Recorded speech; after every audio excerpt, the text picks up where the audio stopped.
Hello everyone, my name is Basti and I'm an independent trader with years of experience in the crypto markets. If you're looking for the latest information for daily chart analysis, and if you're looking for trading predictions as well as trading news, then you've come to the right place. Let's go. Good morning everybody and welcome back to the channel. Nice to see you here this morning. If you haven't already, make sure you subscribe to the channel. It's completely free. Make sure you hit the notification bell to stay up to date with everything that we post. And I'd say let's go ahead and get started. As you can see, not a whole lot has been happening. We had some trouble staying above the 41,890 US dollar price line, which was resistance here and support here. And now, as you can see, we find ourselves in this area below our EMA ribbons.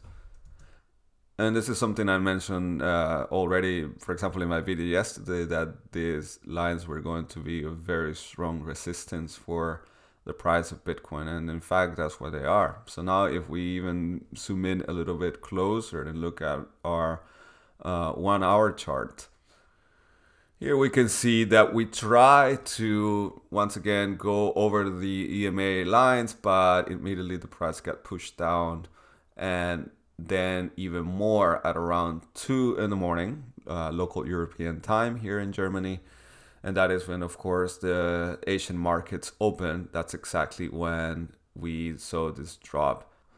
So right now we are retesting these two lows here. And we seem to have found some relatively good support here. But the one thing to look at now is, okay, do I think that this is going to continue pushing down? And of course, so long as we stay above here, this would be a good sign for the price of Bitcoin. However, as you can see, our EMA ribbons here on our 1 hour chart are right above us. We tested our 50 EMA line, then our 20 EMA line a couple of times, even our 13 EMA line, and every time we get pushed back down. So as you can see, this is a very important indicator right now for the price of Bitcoin, and it's important that we pushed beyond these lines, and that should give us the chance at least to go back to 41,890 US dollars if it happens. So that is something to keep in mind, of course.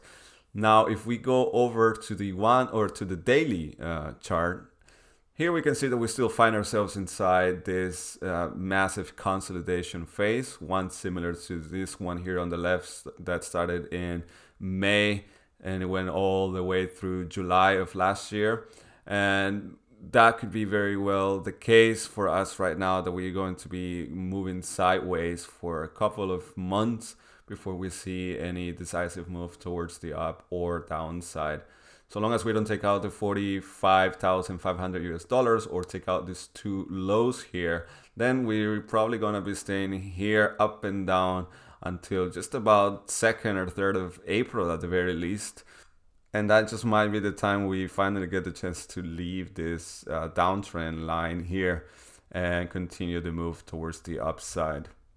And so, of course, we have to go past 45,500 US dollars and then finally come into our last resistance zone here before we could resume even farther towards the upside. So we just have to wait and see what happens in the next couple of weeks or months before there's a clearer picture. So you can see the 100 EMA line, the 200 EMA line, and even here the 50 EMA line. We've tested it a couple of times, and now we find ourselves, way below them. So that's a lot of resistance. We of course have to be careful that we don't take out this support line here. We've tested that a few times already. It has been holding strongly, but we are not allowed to close a daily candle below this line. We're talking about 37,300 US dollars, more or less. And also, so long as we don't close or have a new low being formed below, and that would be 36,300 US dollars. If we do drop below that price, then we are talking about next up 34,300 or 33,000 US dollars. And if we do go back down there, then we're giving the bears, of course, a very big chance to continue to move the price even lower. So that's not a place we want to be at. Now, before we continue, I want to thank you guys for supporting the channel. Yesterday, we had a good reception with yesterday's video. So if you haven't already, please make sure you do subscribe to the channel.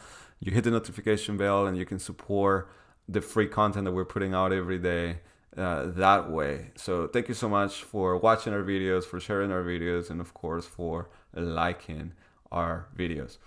And so now we're going to be looking at the fear and greed index as we usually do. Today we have 22 points. We dropped from 28 yesterday. And as you can see, of course, we remain inside this 20 to 30 point range. We even had at some point in the last couple of months, I think, had built a double top in the fear and greed index indicator. And it's interesting to see that even here we have that kind of graphs. But basically what this means is that people are still very unsure about the market. And of course, this indicator is determined using volatility, volume in the market, social media, dominance, and so on. And that's what they use to determine how people are feeling in regards to how the market is performing. A report from Cointelegraph.com, Bitcoin spoofs 40,000 breakout as US CPI inflation data conforms to 7.9% estimates. This is, of course, that pump that we saw yesterday in Bitcoin that immediately went back down to the initial price. You can find information like this, what happens in the financial calendar. If you go to investing.com, that's a useful tool for knowing when there's going to be releases in reports and new information regarding things in the market and the economy. So it's useful if you guys are interested. Now I wanted to show you this graph that shows just how much in short positions we have right now in the market for Bitcoin. This is where we are currently right now. And this is just the amount of short positions that have been opened. So you do have to be careful, keep that in mind. Of course, what happens is here, a lot of people come into, with short positions when we are at peak, or also with long positions when we are at a peak. And then immediately, what happens now, if the price goes up, then of course, all of these short positions are going to get killed. So, something to, of course, watch out for and see what's going to happen here regarding this.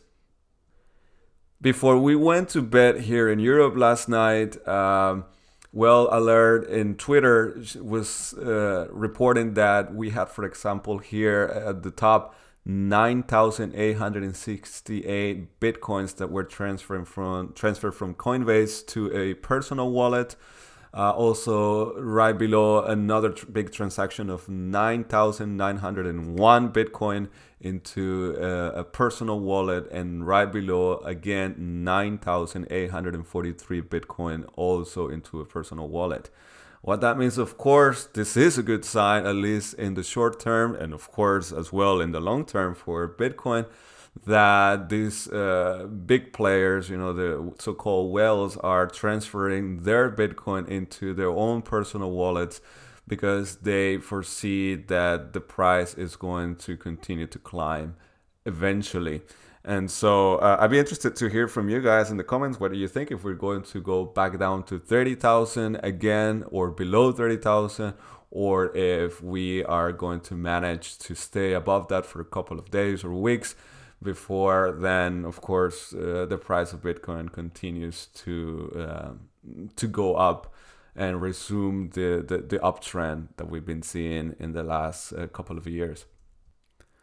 Ethereum, on the other hand, is not doing too well at the moment. We can go ahead and take out this downtrend line here. It is not significant anymore. But as you can see, there is a possibility we're still forming a double bottom. That would be a good thing, of course. And we do have for that a target price that could bring the price back up to 4,100 more or less US dollars. So Ethereum has to manage to go back and retest this resistance line. If not, if it doesn't work out, then of course it might be that we get rejected again, bringing the price back down. We do have some support here at 2,500 US dollars.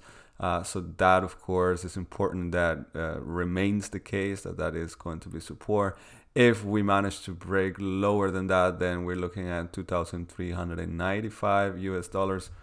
We do have our POC, our point of control down here. Then usually the cryptocurrencies like to always go back and retest these points of control.